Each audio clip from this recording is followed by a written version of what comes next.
If you look, there are tens of multi-crore brands online selling apparel with really no differentiation.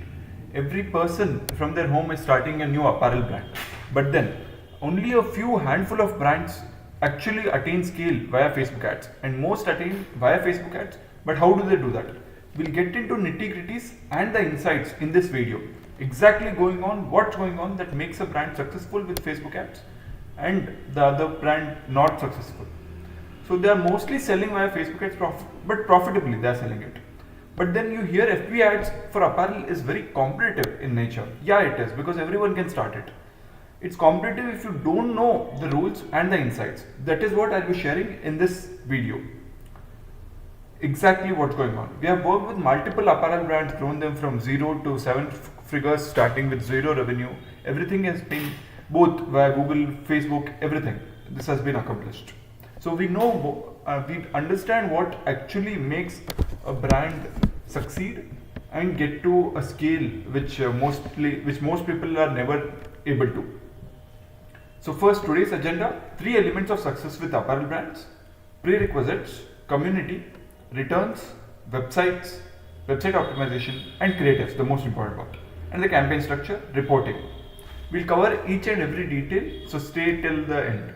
But first, decide which game do you want to play. This is where most apparel brands don't give it a thought, and they think that, okay, I can start an apparel brand without giving a thought. I should just manufacture a few apparels and sell it online. No. If you want to successfully build a moat and an advantage over your competitors, then know the game. Here it is. You want to play the game of frequent drops every now and then. This requires strong retention skill, but it's more predictable revenue. Or you want to create a timeless collection drop where it requires strong acquisition skill, because retention is not that big factor. Your product pulls by itself, but you need strong acquisition skill. Now you might feel that, okay, frequent drops is better for me because it has more predictable. No, it is actually the same, because you are still providing value to the existing customers also by actually building a community, which is very different from the acquisition skill. So think through and deeply understand what game you want to play, because this is a non-directional decision. This is a one-directional decision. If you take one route, then stick to it always, and take it based on your past experience. Are you good in retention, or are you good in bringing people together and handling communities, or in acquisition of spreading to the masses? Play with that. Now, brand has thrived both ways and has failed both ways. So understand, it's not one will succeed and one will not. Next, 3 elements of success with apparel in Facebook ads. Only 3 things matter if you want to succeed with Facebook ads. First, create designs that appeal to a larger group. Second, leverage managing inventory and producing. Ability to create multiple organic movements. That's it. If you can nail these 3, you can scale this brand to above 10 crores revenue. Also, first one, create designs. In all these 3, you can build a moat. Either you can build in any one of these 3 or in all these 3. It's up to you. All these 3 is extremely challenging. Most brands build in one of these 3. First, if you're strong in design, then create a moat around design which is unique and appeal to large masses. Or if you're strong in supply chain, you have had experience, then create a fast supply chain that your competitors cannot match it. This is itself a moat. This might feel like it's not a strong moat, but it is one of the most crucial part. Even Zara's executives and every other person says about this, because supply chain is the most constrained part in scaling the apparel brand, because how quick you are to market matters a lot. You miss by a month, you don't ride the wave. You get it on time, you ride a wave and accomplish results which are not seen before. Then ability to create organic movements. This is mostly related to marketing. If you are strong in marketing, then this is the most crucial aspect where you can develop your skill. Now, prerequisites for hyperscaling. Clips for creative. This is where most brands don't give it a thought. Creatives are the most important when you are creating a Facebook ad campaign for an apparel brand. But a lot of brands' revenue gets sucked up because of the creative production and everything. I will give you a hack of how to do it a better way. You only need a repository of a few features and display clips of your apparel which can be replicated over and over again in the same ad. For example, you can create a clip of model wearing the product. That's it. No other clip. It's a 5-second clip or 7-second clip it makes. Second, model walking, model flaunting her dress or the apparel, whatever, and model desiring, creating a affectionate clip here. And product in different background. The same product placed in different backgrounds. Now what happens is, this same creative, this same clips can be used multiple times for the ad in different contexts. One way I can say model wearing the product, I can run a video ad with no text. Second time I can run a video ad with voiceover. Third time I can run a video ad where I am saying a voiceover as well as there is text involved. So all these three just from one clip. So that is how you hack your creative production, reduce the expenses of your creative production, and build a moat in terms of quicker creatives, newer creatives, and no creative fatigue in your ads. Next, identify your core bestsellers. These are the most important thing. These are your most predictable and evergreen products that satisfy 3 criteria. So what are the criteria it should follow? It should have high margin, enviable design, and low returns. Now if you are into frequent drops, then you will have a consistent pattern of designs which work again and again. You don't have a particular product which is a bestseller, but a particular design which is a bestseller. If you are a timeless collection, then you have a particular product which is a bestseller. So both ways there is a bestseller involved. Identify those and isolate them, and don't run them in the same campaign. I'll come to this campaign structure later. Building a community, this is the most crucial part if you are into frequent drops, even if you are into timeless collection. Both of this matters a lot. This is something which cannot be taught, it comes with experience only. I can just say that this is the most crucial part for even launches. How do you build a community? First of all, the most basic aspect is to build a community, you have to stand for something. If your brand stands for something, people can connect to it on a deeper level. A brand standing for something must not be a product. It should not be about the brand itself. It should be about the people, the customer. A desire which is unmet in the market, which the brand is satisfying. The brand should be a medium there to achieving an unmet desire. For example, the whole truth as a brand that's not into apparel, but essentially it's building a community that we want 100% clean label foods. This is not something the brand does stand for. Yes, it is 100% standing for that. But this is something, a desire which is unmet in the people itself. So that is how you build a community. You have to stand for something. That is when people connect to it on a deeper level, which is not transaction. And people see through authentic stuff and see where there is brand being posted and everything. So don't try to push a brand, try to push an idea and ideology where it is good. If this is achieved, it's good for the people, not an ideology which is bad. Next, product name matters. Now, out of the 3, tell me which product do you think has the most price? If you guessed it, whatever you guessed it, keep it in mind. And here is where I reveal the price. Slim fit party shirt and premium slim fit casual shirt and men pure cotton casual shirt. Now, see the name of the product here. This was the name of the product and this was the name below that. Cara black silk corset top and Titania lavender richard midi corset dress. I'm not saying that there's not a difference in quality in these. There is certainly a difference in quality. There is certainly a difference in even the color used and everything. But name matters a lot when you're advertising a product. When I refer to a friend, I'll be saying the name of the product, and when I say the name of the product, I'll not be showing him the product itself, though that it might happen. But when you say the name, it creates a perception of the quality which is said. If I say Rolex as a brand, then it creates a perception. Even if I say Rolex watches or Rolex some particular model, it creates a perception, okay, it's have high value. And if I say watch or just a watch, hand watch or wristwatch, then it creates a different perception. So product name matters, and it is a medium of word of mouth marketing. So always assume that product name is your brand name, is where people will communicate. Next, returns. If you can figure this out, this is the most crucial part. If you can figure this out, then you can make more profit with less revenue and beat other legacy brands also. Now, two reasons why people return: either it is a size issue or color doesn't match. These are the only two reasons people return the product. And there are some fakes and scams going on that okay, they'll return the product by once wearing it and stuff. That you can clearly demark it by having a particular tag or something. That can be clearly done. That's completely possible. Even Myntra has done it, and a lot of other brands have done it. But for returns, you will have to bring it in a single digit return. It will start on a double digit note, but you should be consistently optimizing for this, because this is a small percentage, but this adds up a lot in terms of margin for you. Just 2-4% unlock in margin gives you leeway to go higher on acquisition and acquire customer at a higher price, because you know the LTV is good and the returns are low for this, which other brands might not, because their returns are really bad. So size issue, how do you tackle this? Model size, then matching with any other brand, then be flexible here.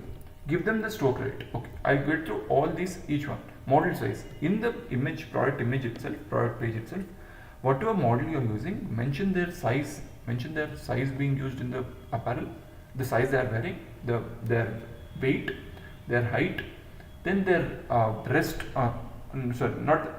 can be mentioned, wrist length, or either the waist length, that's the best part, waist length. And if it's a apparel which is for women, upper body part can also be mentioned as a size. Then matching with any other brand. If you have a size very similar to say Nikes or any legacy brands, let's say Levi's, then you can say that your 14 size is Levi's 13, like that, something like that. That can be done. And next, be flexible in terms of size. Give them at least 7 days. Don't give them long extended periods of 30 days, which I've seen brands do, but don't do it. Give them 7 days. Be flexible here, and give them store credit instead of direct discount. Say them that we'll give you 2x store credit if you go out for store credit, or we'll give you 1x refund. That way it's better. That's why it's better incentivized. Color mismatch. This, how do you solve it? Show them real photo shot on iPhone camera. Shot on a phone camera, iPhone or any other phone. Show them real photo, authentic photo, instead of a DSLR and a good lighting. Show them authentic photo, how it looks actually, between multiple models. Now, only 3 things matter for a high converting website: images, shipping and returns, and of course the price. That's it. Only these 3 is where you need to work hard on the website product page. Nothing else, because everything else is, you will be driven by ideology. If you can drive apparel brand, if you can drive based on a particular desirable insight which is unmet in the market, there's nothing like it. People will come to your site, even if it's poor UX, they'll buy it because they opted for the ideology which you stand for. However, you can still optimize your website in terms of images. How do you make it better? Left side is from Myntra and right side is from Align. Instantly you know that okay, the left side looks premium, it looks good. That is how you optimize your image. Then shipping and returns, which we have already discussed, and of course the price optimization need not be that always reduce the price. You can also increase the price and say that there is something unique about the product that makes it the price it is worth for. Next, creatives. The most important aspect of your ad. Rules of visuals, you should have the same apparel shown in different backgrounds, different lighting. Focus on the edges. Edges meaning either the wrist if it's a top apparel.